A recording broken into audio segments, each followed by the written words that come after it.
राधे राधे सभी को। परीक्षा बौर अकेडमी में आप सभी का स्वागत है। तो हम पढ़ रहे थे अपना एमपी आरटी एंड टीजीटी का पाठ्यक्रम। सब्जेक्ट हमारा म्यूजिक थ्योरी।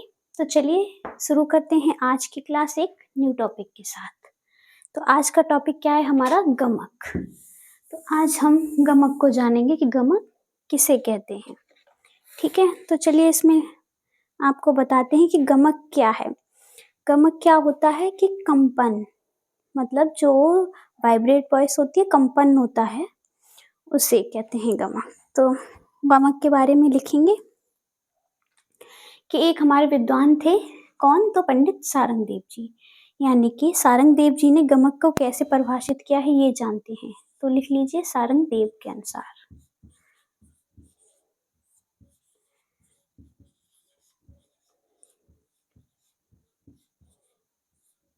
ठीक है, तो वो क्या कहते हैं कि गमक स्वरों का एक ऐसा कंपन है। गमक स्वरों का कैसा? तो एक स्वरों का ऐसा कंपन है जो चित्त को सुख देता है। क्या? तो जो चित्त को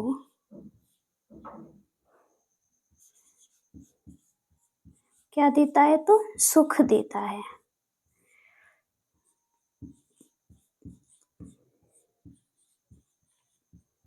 यानी कि उन्होंने, सारंगदेव जी ने अपने ग्रंथ में कितनी गमक बताई हैं? तो 15 गमक बताई हैं।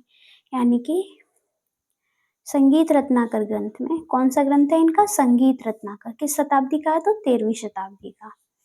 यानी कि संगीत रत्नाकर ग्रंथ में 15 गमक, कितनी? तो 15 गमकों की संख्या बताई गई है। यानी कि 15 गमकों की संख्या बताई गई है।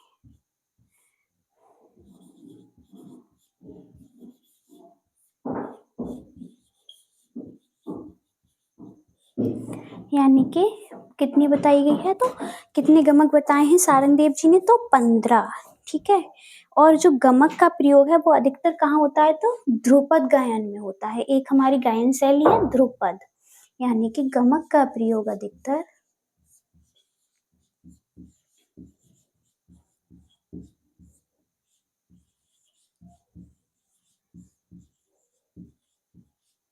गमक का प्रयोग अधिकतर ध्रुपद गायन शैली में होता है।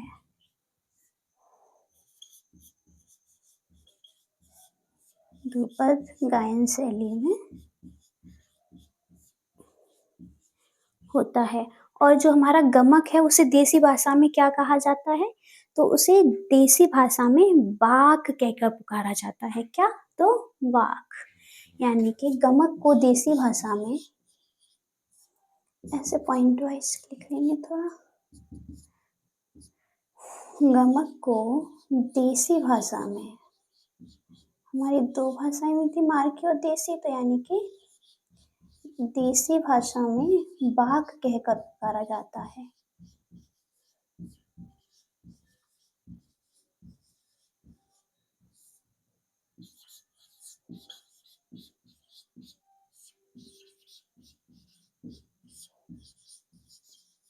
ठीक है, इतना नोट कर लीजिए, फिर मैं आपको आगे बताती हूँ।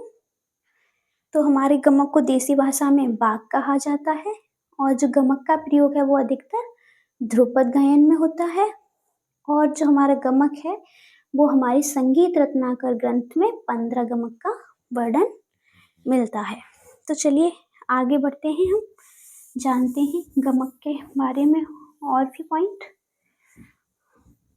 इतना तो नोट कर ही लिया होगा आपने।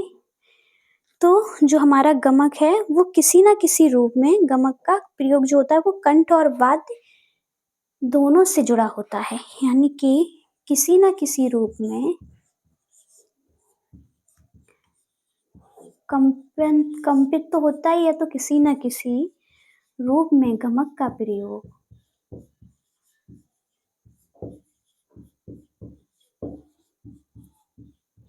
क्या? तो वाद्य और कंठ, वाद्य और कंठ संगीत, कंठ संगीत दोनों में होता है। ठीक है,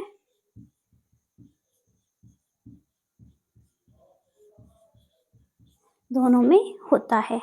और जो हमने हमारे ये जो संगीत रत्नाकर में ग्रंथ में गमकों की संख्या 15 बताई है, तो वहीं दक्षिणी संगीत में जो हमारी 2 पद्धतियां थी, तो एक उत्तरी और एक दक्षिणी, तो दक्षिणी संगीत में गमक की संख्या कितनी है? तो दक्षिणी संगीत में गमक के 10 प्रकार मिलते हैं।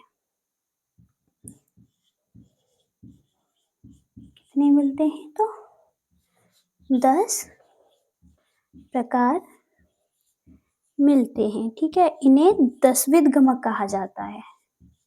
तो क्या अन्य नाम हो जाएगा इनका? 10विध गमक।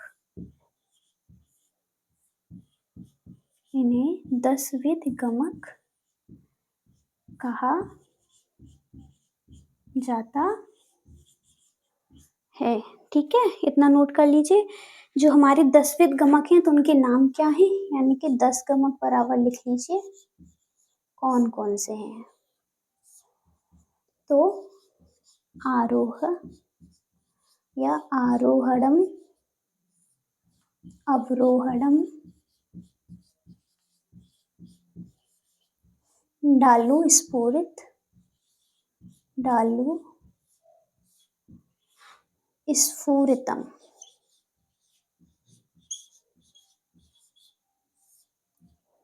ठीक है, कंपित आहत, देखो कंपित आ गया। ठीक है, कंपित आहत प्रत्याहत,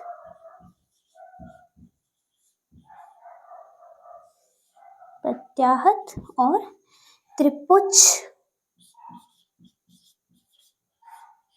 या त्रिपुच्छम और आंदोलितम।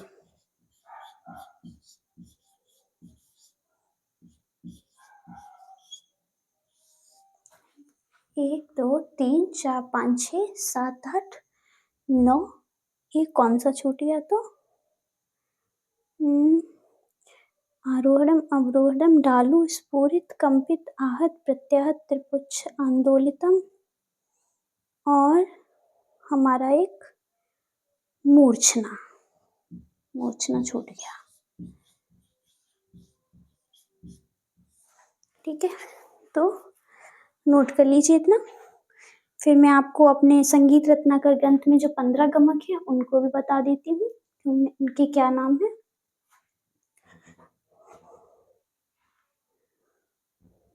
तो इतना नोट कर लिया होगा। चलिए आगे बढ़ते हैं।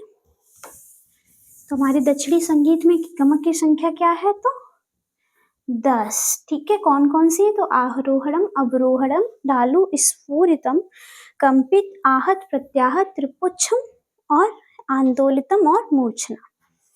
यानी कि संगीत रत्नाकर ग्रंथ में जो हमारे 15 गमक बताए गए हैं, यानी कि लिखिए तो संगीत रत्नाकर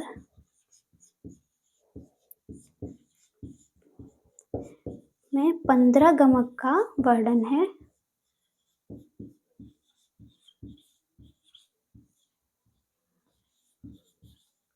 वर्णन है जिसे क्या कहा जाता है? तो जिसे पंचदश गमक, क्या? पंचदश गमक कहा जाता है।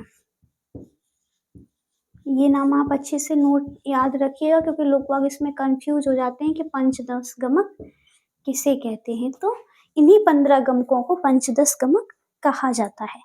तो आइए इनके नाम देखते हैं कि 15 गमक कौन कौन से हैं। नंबर 1 तिरिप, नंबर 2 स्फुरित, नंबर 3 तो कंपित, इसका लीन, नंबर 5 आंदोलित,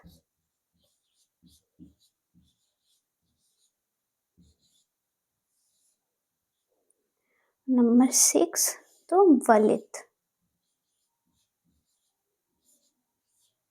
नंबर 7 त्रिभिन्न।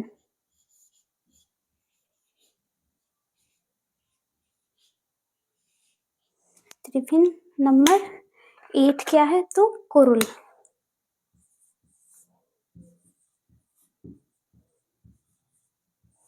नंबर 9 तो उल्लासित या आहत लिख लीजिए पहले, आहत। नंबर 10 तो उल्लासित।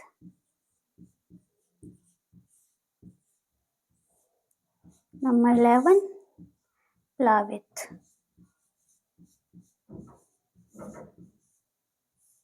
नंबर 12 हुम्फित। नंबर 13 तो हमारा हो जाएगा, हुम्फित हो गया कंपित। कंपित हुआ क्या, कंपित तो हो गया, नामित। हाँ, नामित रह गया है। और मिश्रित, नामित और मुद्रित।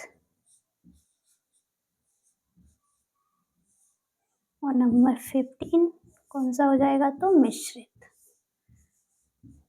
एक बार काउंट करते हैं दोबारा से। तिरिप, स्फुरित, कंपित, लीन, आंदोलित, वलित, त्रिभिन्न, कुरुल, आहत, उल्लासित, प्लावित, हुम्फित, नामित, मुद्रित और मिश्रित। तो ये हमारे 15 गमक हैं। ठीक है, ये क्या है, लीन, आंदोलित, कंपित, स्फुरित। तो चलिए नोट कर लीजिए।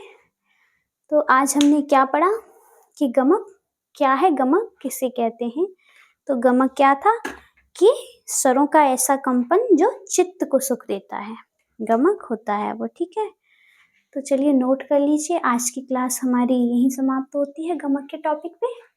मिलते हैं अब अपनी नेक्स्ट क्लास में। अगर आपको हमारा कंटेंट अच्छा लग रहा हो तो प्लीज़ हमारी क्लास को डेली ज्वाइन करें और हमारी क्लास को लाइक करें, शेयर करें और ज़्यादा से ज़्यादा जुड़ें। तो मिलते हैं अब अपनी नेक्स्ट क्लास में एक न्यू टॉपिक के साथ। अभी के लिए राधे राधे सभी को।